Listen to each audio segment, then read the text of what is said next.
We always like our grandchildren to come and visit us, or else we'll be too lonely. And so we need a bigger space so that they can come here.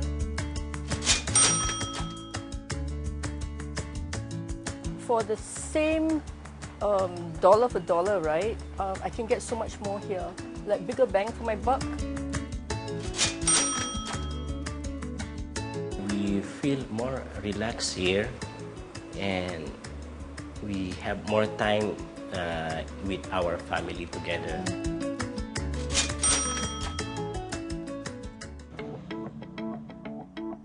More Singaporeans are choosing to buy their retirement homes across the causeway.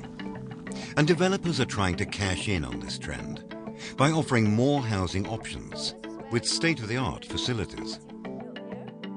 Maybe motion sensors, so that if you keep still for too long, somebody will come and see whether you're okay. Want to retire in comfort? You might just have to do that in Johor, Malaysia.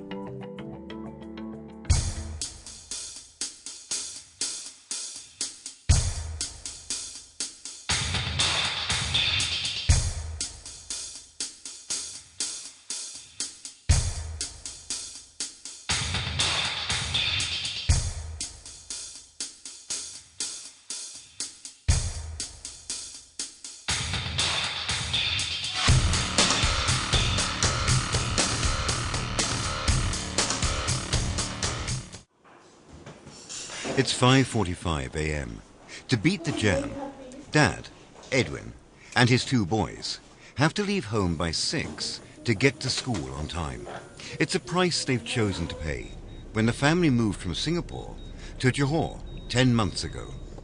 I feel very sleepy because every morning I have to wake up at 5 o'clock in the morning. And then later when you reach the car, I keep worrying a lot because I'm wondering if we can reach my school or not, since my school is in Potong Pasir, which is St. Andrew's Secondary School.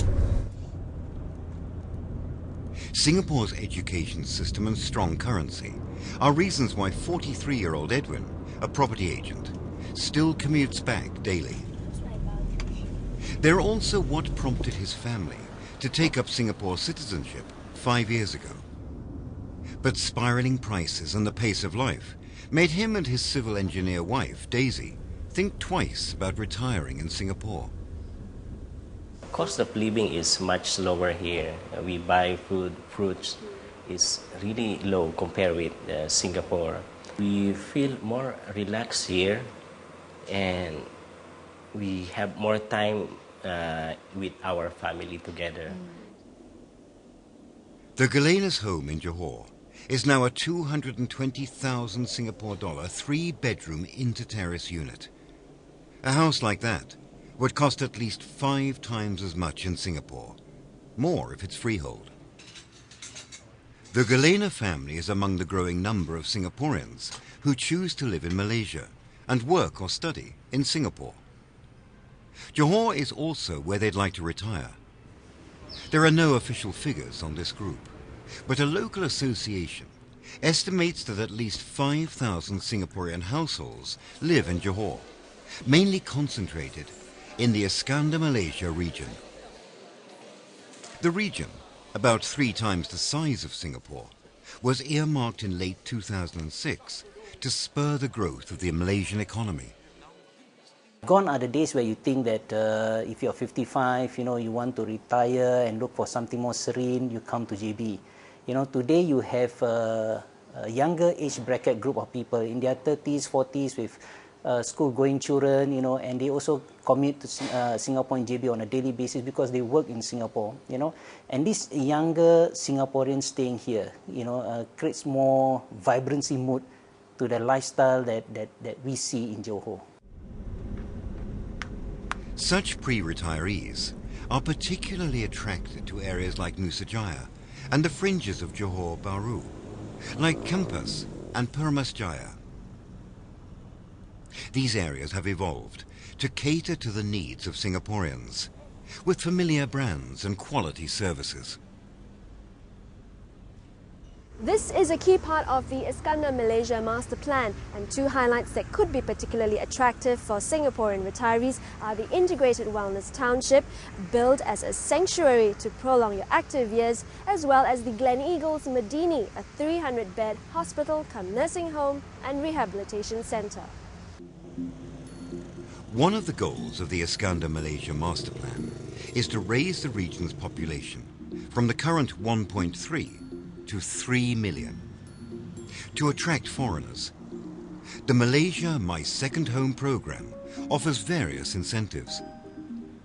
One of them is that there's no limit on the number of residential properties foreigners can buy, so long as they meet the minimum purchase price.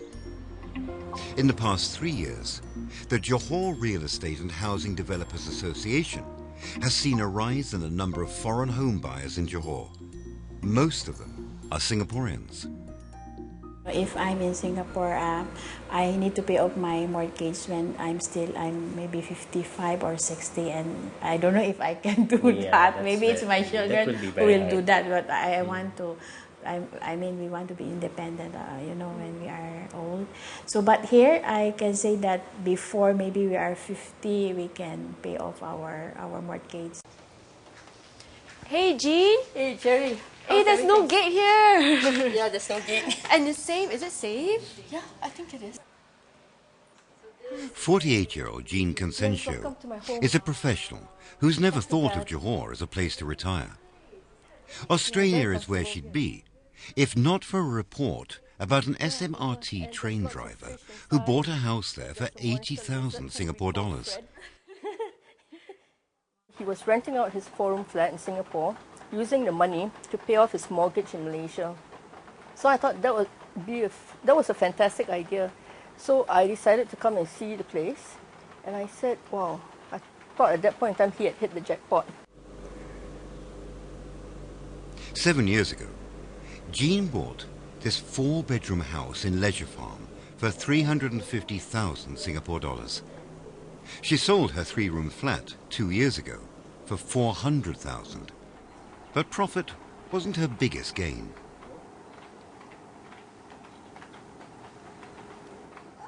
Thank you for inviting me for dinner. Wah, ada buah tangan eh. Ada buah tangan. Wah, berat heavy. I don't cook. I seldom cook. I don't need to cook, right? I go to my neighbor's house and eat, and we contribute meat or we contribute fish, vegetables, whatever, right? Somebody cooks. So, you know, if you ask around, right, people will help you out. So it's like that kampung spirit that we lack. Yeah, exactly. I think in Singapore, for a period of time, right, we kind of lost that. Maybe living in flats, I'm not sure, but we lost that. So I think getting it back here, right, it's not so much the price of the housing, but I think discovering that we could actually develop a social network to help you with stuff if you're in need, right? I thought that we felt we hit the jackpot. Right now, 40-something. I plan to retire not only in Johor but in this particular house, and for the next 40 years or so. Pre-retirees aren't the only ones to slowly call it a day in Johor. The city has also attracted long-time advocate of retirement villages, Daniel Teo, to consider building a resort here for Singaporeans. After many tries in Singapore, not successful.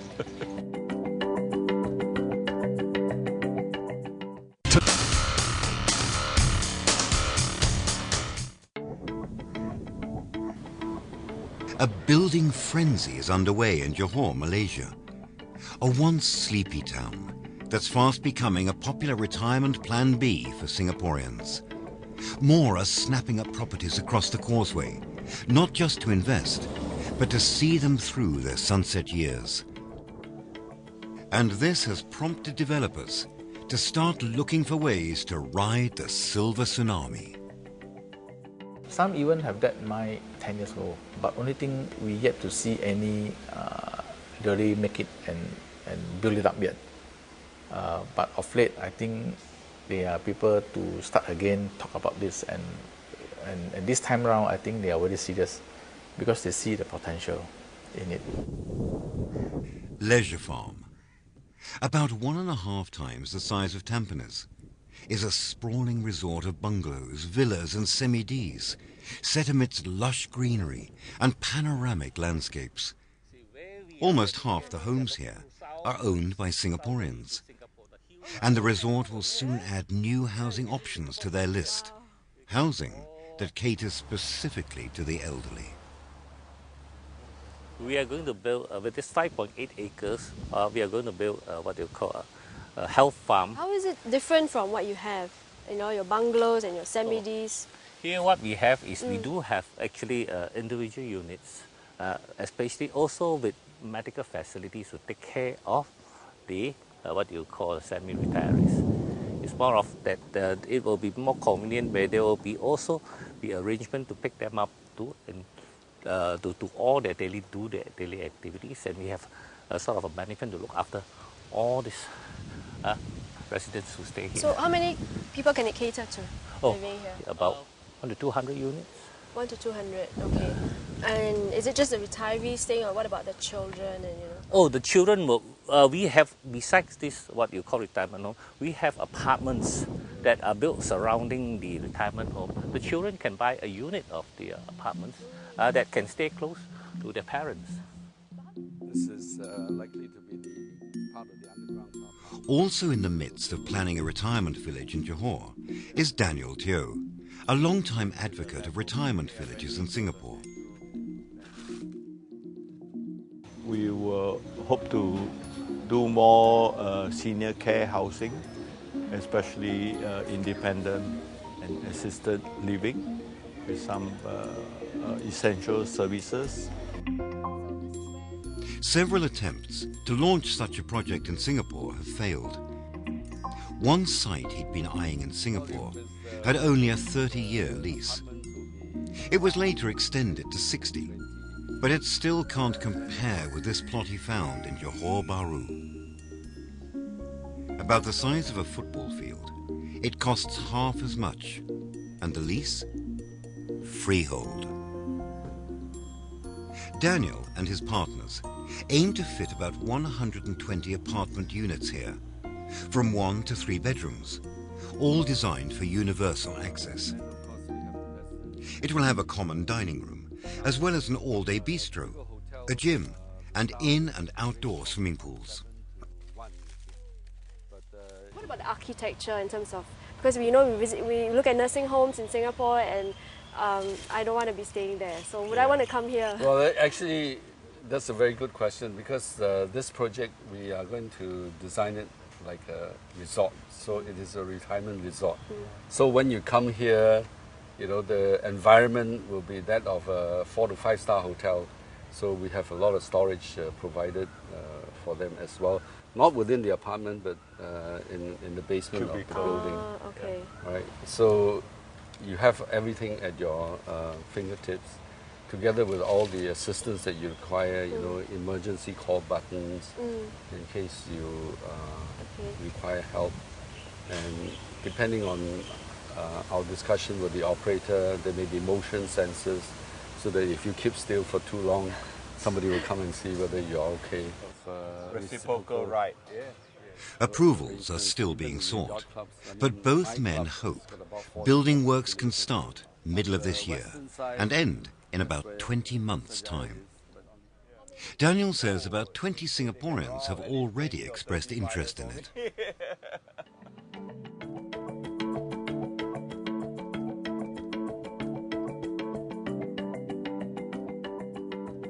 We have one block of property consists of 3 parcels. So the lower parcel, the ground floor, is actually 1 unit. Then the upper parcel, we have 2 duplex. So meaning one block, we have 3 parcels.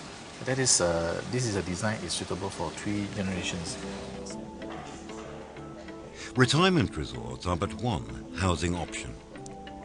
Other developers like Tanah Sutra, a joint venture with Singapore's Keppel Land and Capital Land, are going for the intergenerational living concept, with the idea of a duplex townhouse.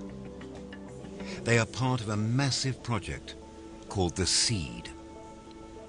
At the heart of it, a centre to educate homeowners on how to eat healthily and a specially fitted gym for seniors. What we are trying to do is try to promote a healthy environment, a healthy living environment. And if you have a healthy environment to live in and a healthy habit, then you won't get sick. That is our aim. So we try not to wait until people are sick and then provide the services. To cater to demanding Singaporeans, including senior citizens, developers are pulling out all the stops. But can they convince them that it's safe staying in Johor? I have a brother. He bought a house in JB. Frequently, somebody break into the house.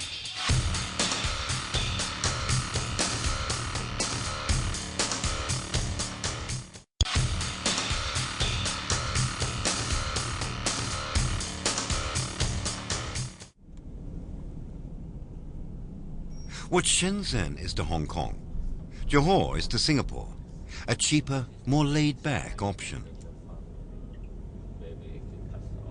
And Johor is where 64-year-old Roger Tan and his wife plan to retire.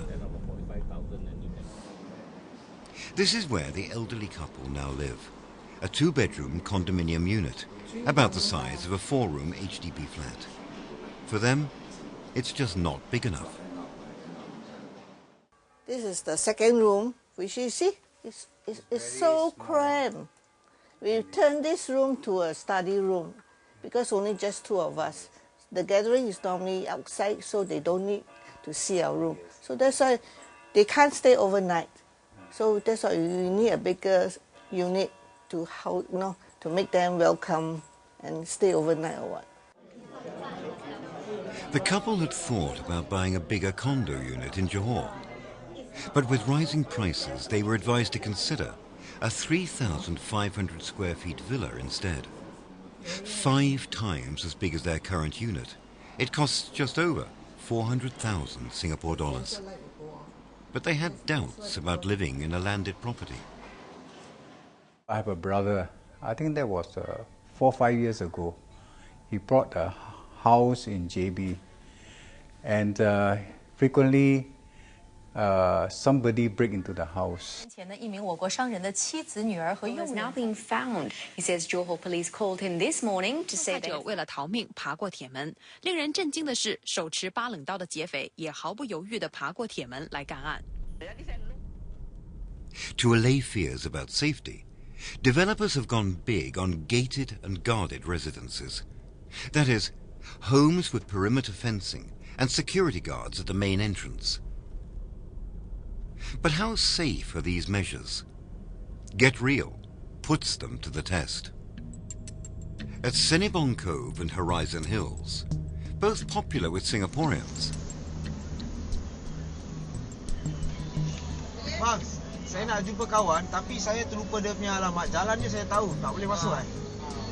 Sebab saya lepas kan. Saya pergi sikit tanya yang kat dalam lah. Oh, dalam lagi. Oh, okey. Okey. Terima kasih. The team was able to get past the first guard post, but not the second.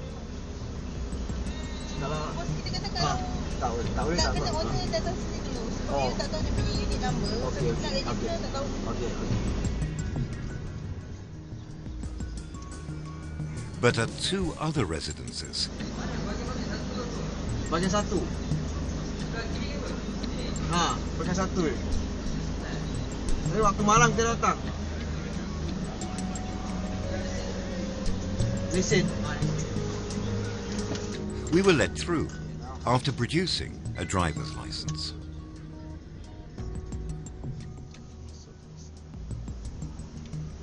And this guard simply waved us through. To keep out bad hats, residents in some older estates have taken to erecting their own barriers and makeshift guard posts. So just because it's gated and guarded, it doesn't mean that, you know, it could be safe as well, right? Yeah. Of course, you talk about the level of security. It will be the best if these schemes that develop under Strata Title Act, where the security system are actually regulated under the Act.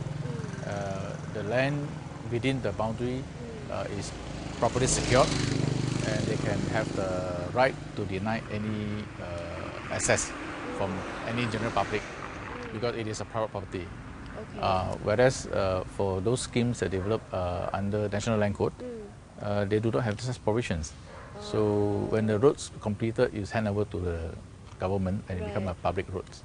Okay. So under such circumstances, any public, they can actually gain access and you cannot stop them. Today, Roger and Amy are revisiting the villa their agent had recommended. The 3,500 square feet villa costs just over 400,000 Singapore dollars. Uppermost in their minds, safety. One thing good about this house is that they have a good security system. Besides the main entrance coming in where they have security, every house they have their own security. They have cameras and they have alarm system. So whoever enters to this car park, we can see them coming in. So we know whether they're strangers or friends. Wow, so nice. Now, like I say, comparing to our home in Singapore, the living area in this house is so big, and we find that it's so far away from the TV set. And when we invite our relatives, our sons to come and visit us, they have places to sit, and the grandchildren can run around the house, and this is something that we liked. Shortly after the visit, the Tans signed on the dotted line. They are officially retiring in Johor. If all the seniors go out of Singapore, I think it's a very sad state, unfortunately. And really it needs government to step in to create a situation where I know the government is actually doing their own senior housing program, but you need the variety, you need the spread. Have a choice, and there should be choice. Johor is already drawing many Singaporeans to live there. Hello, good evening. In time, it may even boast of something Singapore doesn't have: a wealth of retirement housing options.